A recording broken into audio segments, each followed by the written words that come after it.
News first ಆಯೋಜಿಸ್ತಾ ಇರುವ ಕರ್ನಾಟಕದ ಅತಿ ದೊಡ್ಡ ಇವಿ ಎಕ್ಸ್ಪೋ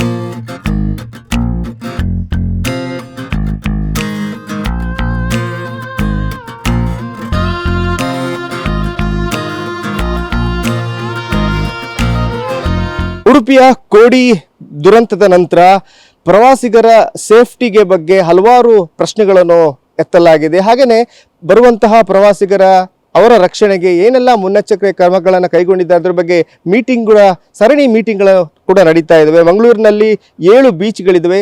ಪ್ರತಿ ವರ್ಷ ಲಕ್ಷಾಂತರ ಪ್ರವಾಸಿಗರು ಅಲ್ಲಿ ಬರ್ತಾರೆ. ಅವರ ರಕ್ಷಣೆಗೆ ಹಲವಾರು ಮುನ್ನೆಚ್ಚರಿಕಾ ಕ್ರಮಗಳನ್ನು ಕೈಗೊಳ್ಳಲಾಗ್ತದೆ. ಇದ್ರ ಬಗ್ಗೆ ಮಾತಾಡಲಿಕ್ಕೆ ನಮ್ಮೊಂದಿಗೆ ಪ್ರವಾಸೋದ್ಯಮ ಇಲಾಖೆಯ ಡೆಪ್ಟಿ ಡೈರೆಕ್ಟರ್ ಆಗಿದ್ದಾರೆ ದಿಲೀಪ್ ಅವರನ್ನೇ ಮಾತಾಡಿಸ್ತೀನಿ.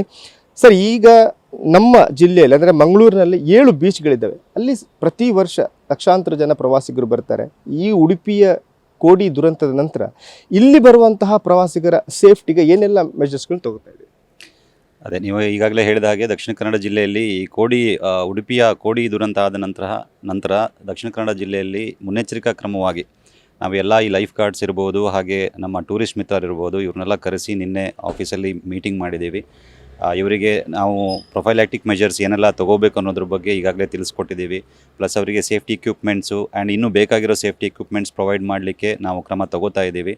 ಹಾಗೆಯೇ ಇದರಲ್ಲಿ ನಮಗೆ ಯಾರು ಪ್ರವಾಸಿಗರು ಬರ್ತಾರೆ ಅವರದ್ದು ಇದು ಕೂಡ ತುಂಬ ಹೆಲ್ಪ್ ಆಗುತ್ತೆ. ಅವರು ಕೂಡ ಸ್ವಲ್ಪ ನಾವು ನಮ್ಮ ಲೈಫ್ ಗಾರ್ಡ್ಸ್ ಇರ್ಬೋದು ಅಥವಾ ಟೂರಿಸ್ಟ್ ಮಿತ್ರ ಇರ್ಬೋದು, ಅವ್ರು ಹೇಳೋ ಮಾತುಗಳನ್ನು, ಮುನ್ನೆಚ್ಚರಿಕೆ ಮಾತುಗಳನ್ನು ಕರೆಕ್ಟಾಗಿ ಕೇಳಿಸ್ಕೊಂಡು ಯಾವ ಡೇಂಜರ್ ಝೋನ್ಸ್ ಇದೆ ಅಲ್ಲಿಗೆ ಹೋಗದೇ ಇದ್ದರೆ ನಮಗೂ ಸ್ವಲ್ಪ ಹೆಲ್ಪ್ ಆಗುತ್ತೆ ಈ ವಿಷಯದಲ್ಲಿ ಡೀಲ್ ಮಾಡಲಿಕ್ಕೆ ಅಂತ ಹೇಳ್ಬೋದು. ಈಗ ನಮ್ಮ ಮಂಗಳೂರಿನಲ್ಲಿ 7 ಬೀಚ್ಗಳಿದ್ದಾವೆ. 7 ಬೀಚ್ಗಳಲ್ಲಿ ಇರುವಂತಹ ಲೈಫ್ ಗಾರ್ಡ್ ಅಂದರೆ ಅಲ್ಲಿ ಬರುವಂತಹ ಪ್ರವಾಸಿಗರಿಗೆ ಅವರ ರಕ್ಷಣೆಗೆ ಈಗ ಬಾಯ್ ಜಾಕೆಟ್ಗಳಾಗ್ಬೋದು ಅಥವಾ ಲೈಫ್ ಜಾಕೆಟ್ಗಳು ಅದು ಎಷ್ಟು ತಕ್ಕಮಟ್ಟಿಗೆ ಇದಾವ? ಇಲ್ಲ, ಈಗ ಆಲ್ರೆಡಿ ನಮ್ಮಲ್ಲಿ ವಿಶೇಷವಾಗಿ ತಣ್ಣೀರ್ಬಾವಿ ಕಡಲ ತೀರ ಏನಿದೆ ಇಲ್ಲಿಗೆ ಅತಿ ಹೆಚ್ಚಿನ ಸಂಖ್ಯೆಯಲ್ಲಿ ಜನರು ಬರ್ತಾರೆ. ಹಾಗೆ ಅದನ್ನು ಬಿಟ್ಟರೆ ಪಣಂಬೂರಿಗೆ ಬರ್ತಾರೆ. ಪಣಂಬೂರು ಈಗಾಗಲೇ ನಾವು ಔಟ್ಸೋರ್ಸಲ್ಲಿ ಇದು PPPಯಲ್ಲಿ ನಾವು ಔಟ್ಸೋರ್ಸ್ ಮಾಡಿದ್ದೀವಿ. ತಣ್ಣೀರ್ಬಾವಿಯಲ್ಲಿ ನಾವು ಈಗಾಗಲೇ ಒಂದು 7 ಜನ ಲೈಫ್ ಗಾರ್ಡ್ಸನ್ನು ಇಟ್ಟಿದ್ದೀವಿ. ಹಾಗೆ ಅವರಿಗೆ ಸಾಕಷ್ಟು ಲೈಫ್ ಜಾಕೆಟ್ಸ್ ಇರ್ಬೋದು ಅಥವಾ ಲೈಫ್ ಬಾಯ್ಸ್ ಇರ್ಬೋದು, ಈ ಥರ ಆಲ್ರೆಡಿ ವಿತರಣೆ ಮಾಡಿದ್ದೀವಿ. ಆದರೆ ಅವರು ಈಗ ನಿನ್ನೆ ಮೀಟಿಂಗ್ ಆದವಾಗ ಅವರ ಕೆಲವೊಂದು ಕನ್ಸರ್ನ್ಸನ್ನು ಹೇಳ್ಕೊಂಡಿದ್ದಾರೆ. ಜಾಸ್ತಿ ರೋಪ್ಸ್ ಬೇಕು, ಬಾಡಿ ಬೋರ್ಡ್ಸ್ ಬೇಕು ಆ ಥರ ಅಂಥೇಳಿ. ಸೊ ಇದನ್ನೆಲ್ಲ ನಾವು ತಗೊಳ್ಳಿಕ್ಕೆ ನಾವು ಈಗ ಕ್ರಮ ಇನಿಷಿಯೇಟ್ ಮಾಡ್ತಾ ಇದ್ದೇವೆ. ಇನ್ನೊಂದು ಅಂತ ಹೇಳಿದ್ರೆ, ಈಗ 7 ಬೀಚ್ಗಳಲ್ಲಿ 14 ಜನ ಲೈಫ್ ಗಾರ್ಡ್ಗಳಿದ್ದಾರೆ. ಅಷ್ಟು ಸಾಕಾಗುತ್ತೆ. ಯಾಕಂದರೆ ತುಂಬ ಜನ ಬರಬೇಕಾದ್ರೆ ಸಾವಿರಾರು ಜನ ಪ್ರತಿದಿನ ಬರ್ತಾರೆ. ಅವರನ್ನು ಅವರ ಸೇಫ್ಟಿಗೋಸ್ಕರ ಖಾಲಿ 14 ಜನ ಲೈಫ್ ಗಾರ್ಡ್ಗಳು ಸಾಕಾಗುತ್ತೆ. ಇಲ್ಲ, ಅದೇ ಈ ಮೊದಲು ಖಾಲಿ ತಣ್ಣೀರ್ಬಾವಿಯಲ್ಲಿ ಮಾತ್ರ ಲೈಫ್ ಗಾರ್ಡ್ಸ್ ಇದ್ದರು ಆ್ಯಂಡ್ ಖಾಲಿ ಒಂದು 4 ಜನ ಇದ್ದರು. ಮತ್ತು ಬೇರೆ ಬೀಚ್ಗಳಲ್ಲಿ ಎಲ್ಲೂ ಇರಲಿಲ್ಲ. ಬಟ್ ರೀಸೆಂಟ್ಲಿ ನಾವು ಸ್ಟಾರ್ಟ್ ಮಾಡಿದ್ದೇವೆ. ಸಾಧಾರಣ ಒಂದು 6 ತಿಂಗಳಿನಿಂದ ಎಲ್ಲ ಬೀಚ್ಗಳಲ್ಲಿಯೂ ಈಗ 1-2 ಜನರನ್ನು ಹಾಕಿ ಮಾಡ್ತಾ ಇದ್ದೀವಿ. ಈಗ ಅದೇ ನಮ್ಮ ಮಾನ್ಯ ಜಿಲ್ಲಾಧಿಕಾರಿಗಳು ಕೂಡ ಈ ಬಗ್ಗೆ ಮಾತಾಡಿದರೆ ಅಲ್ಲಿನ ದೋಣಿ ದುರಂತ ಆದ ನಂತರದಲ್ಲಿ ಅವರು ಕೂಡ ಇದೇ ಮಾತನ್ನು ಹೇಳಿದ್ದಾರೆ. ನಮ್ಮ ಲೈಫ್ ಗಾರ್ಡ್ ಸಂಖ್ಯೆಯನ್ನು ಜಾಸ್ತಿ ಮಾಡಬೇಕು, ಹಾಗೆ ಅವರಿಗೆ ಇಕ್ವಿಪ್ಮೆಂಟ್ಸ್ ಏನು ಬೇಕು, ಅಡಿಷ್ನಾಲಿಟೀಸ್ ಏನಾದರೂ ಇದ್ದರೆ ಅದನ್ನು ಪ್ರೊವೈಡ್ ಮಾಡಬೇಕು ಅಂತ ಹೇಳಿ. ಸೊ ಈ ಬಗ್ಗೆ ನಾವು ಬೇಗನೆ ಕ್ರಮನ ತಗೋತಾ ಇದ್ದೇವೆ. ಈಗ ಪಣಂಬೂರಲ್ಲಿ ಮಾತ್ರ ಈ ಬೋಟಿಂಗ್ ಇರುವಂಥದ್ದು ಅಥವಾ ವಾಟರ್ ಸ್ಪೋರ್ಟ್ಸ್ ಇರುವಂಥದ್ದು, ಅಲ್ಲಿ ಬರುವಂಥ ಪ್ರವಾಸಿಗರಿಗೆ ಯಾವ ರೀತಿಯ ರಕ್ಷಣೆ ಇದೆ?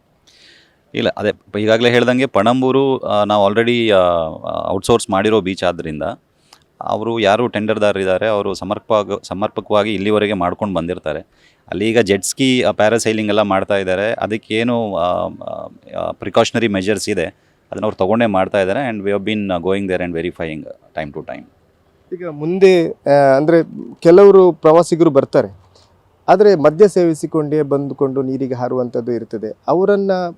ಅವರ ರಕ್ಷಣೆಗೆ ಅಥವಾ ಆ ಥರದ್ದು ಮಾಡಿದ ಹಾಗೆ ಏನಾದರೂ ಮುನ್ನೆಚ್ಚರಿಕೆ ತಗೋತಾ ಇದ್ದೀರಿ?